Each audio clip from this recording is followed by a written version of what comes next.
I think it's obvious. There's basically one deep state party, and that is the party of Cheney, Harris, Biden, Victoria Nuland, my colleague at Columbia University now. And Nuland is kind of the face of all of this because she has been in every administration for the last 30 years. She was in the Clinton administration, wrecking our policies towards Russia in the 1990s. She was in the Bush administration, Jr., with Cheney, wrecking our policies towards NATO enlargement.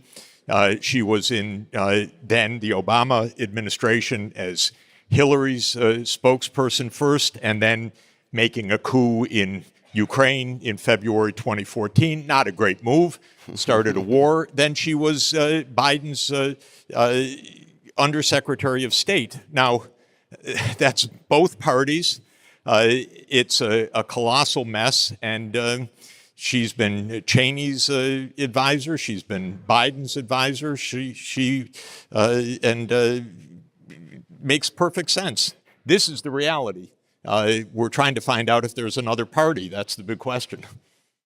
John, what's your thought on that? Do you see any difference between Republicans and Democrats? No, I like to refer to the Republicans and the Democrats as Tweedledee and Tweedledum.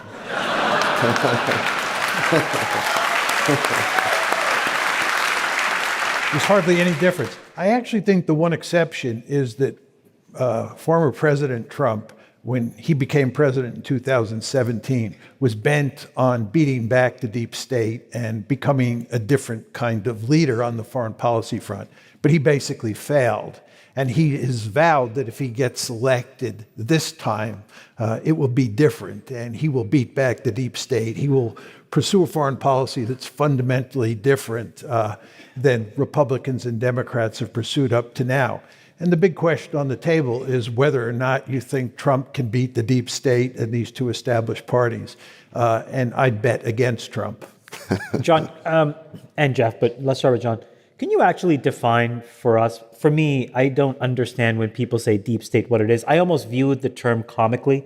We have one of our friends in our group chat who we call deep state, who's deep state. He's really in the deep state.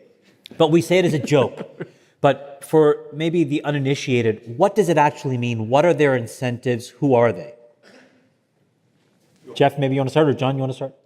Yeah, I'll say a few words about it. When we talk about the deep state, we're talking really about the administrative state. It's very important to understand that starting in the late 19th, early 20th century, given developments in the American economy, it was imperative that we develop, and this was true of all Western countries, a very powerful central state that could run the country. And over time, that state has grown in power. And since World War II, the United States, as you all know, has been involved in every nook and cranny of the world, fighting wars here, there, and everywhere. And to do that, you need a very powerful administrative state that can help manage that foreign policy. But in the process, what happens is you get all of these high-level bureaucrats, middle-level and low-level bureaucrats who become established in positions in the Pentagon, the State Department, the intelligence community, you name it. And they end up having a vested interest in pursuing a particular foreign policy. And the particular foreign policy that they like to pursue is the one that the Democrats and the Republicans are pushing. And that's why we talk about Tweedledee and Tweedledum with regard to the two parties. You could throw in the deep state as being on the same page as those other two institutions. Yeah, there's a very interesting interview of Putin in Figaro in 2017. And he says, I've dealt with 3 presidents now. They come into office with some ideas even. But then the men in the dark suits and the blue ties, and then he says, I wear red ties, but they wear blue ties. They come in and explain the way the world really is. And there go the ideas. And I think that's Putin's experience. That's our experience. That's my experience, which is that there's a deeply entrained foreign policy.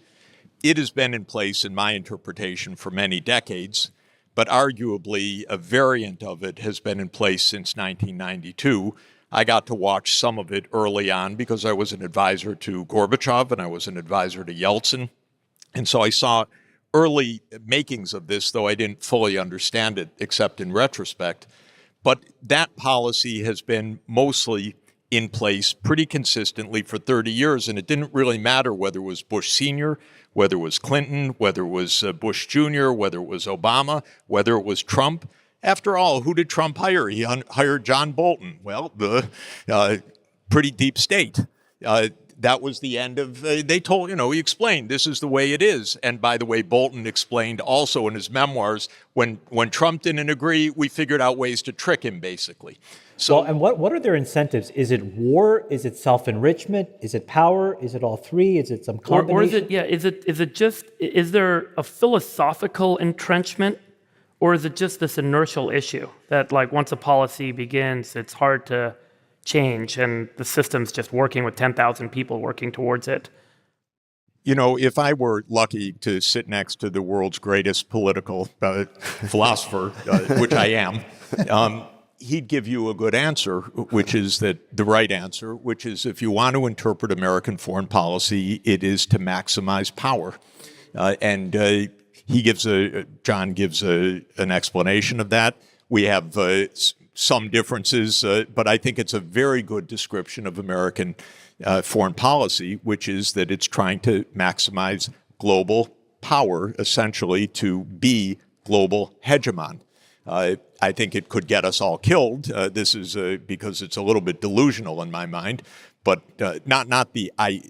not his interpretation of their idea, but the fact that they hold that idea is a little weird to me. But in any event, that's the idea. And every time a decision comes inside that I've seen, I'm an economist, so I don't see the security decisions the same way, but every decision that I've seen always leans in the same direction for the last 30 years, which is power as the central objective.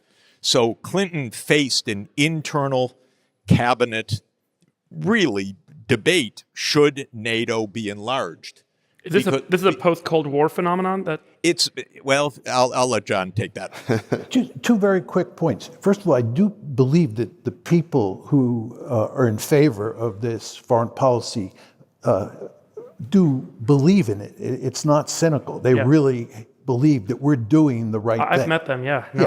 The second point I would make to you, and this sort of adds on to what Jeff said. Jeff said power has a lot to do with this, and as a good realist, I of course believe that. But it's also very important to understand that the United States is a fundamentally liberal country, and we believe that we have a right, we have a responsibility, and we have the power to run around the world and remake the world in America's image. Most people in the foreign policy establishment, the Republican Party, the Democratic Party, they believe that. And that is what has motivated our foreign policy in large part since the Cold War ended. Because remember, when the Cold War ends, we have no rival great power left. So what are we going to do with all this power that we have? What we decide to do is go out and remake the world in our own image. So that's a values point of view, though, right? That there are values that they hold dear, that many do hold dear, that liberalism, democracy does ultimately, I believe I've heard this, reduce conflict worldwide, that there's an importance that we've never seen two democratic nations since World War II go to war, and that there's a reason why we want to see liberalism kind of breed throughout the world, and it's our responsibility for global peace to make that a mandate. Let me step in for one moment. Okay, sure, please. Very quickly. And by the way, what do you call it? Where you pull the spirits of the voice of others? But I'm just trying to channeling. That's the word. I want to be very clear. I am forever thankful that I was born in a liberal democracy, and I love liberalism. But the question here is, do you think that we can run around the world imposing liberal democracy on other countries, and in some cases shoving it down their throat, doing it at the end of a rifle barrel?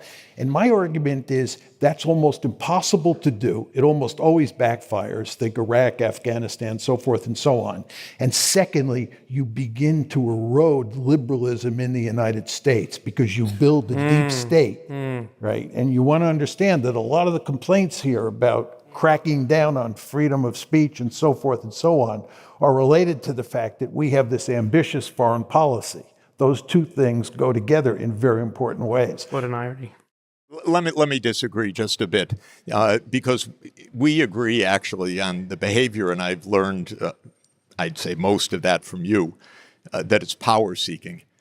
Truly, John, in my work, 40 years overseas, I don't think the U.S. government gives a damn about these other places. I don't think they really care if it's a liberal democracy, if it's a dictatorship. They want the right of ways. They want the military bases. They want the state to be in support of the United States. They want NATO enlargement. I know you've written, and there are some who believe in state building. God, if they do, they are so incompetent, it's unbelievable. But Professor Sachs. I'll give you an example if I could. Just one example. I'm a friend with one of the only PhD Afghani economists, senior person in the U.S. Academia over the last 30 years. You would think that the State Department, if they were interested in state building, would ask him one day, one moment, something about Afghanistan. Never happened. Never happened. Not even one question. Never happened. He asked me, can you get me a meeting with the State Department? They were completely uninterested. This is about power. You're too idealistic, John. They don't care about the other places. They may feel we should be whatever we want, free and so forth, but freedom, I've seen with my own eyes the coups, the overthrows, the presidents, Democratic presidents led away. They don't care at all. This is Washington. Be a realist. Come on.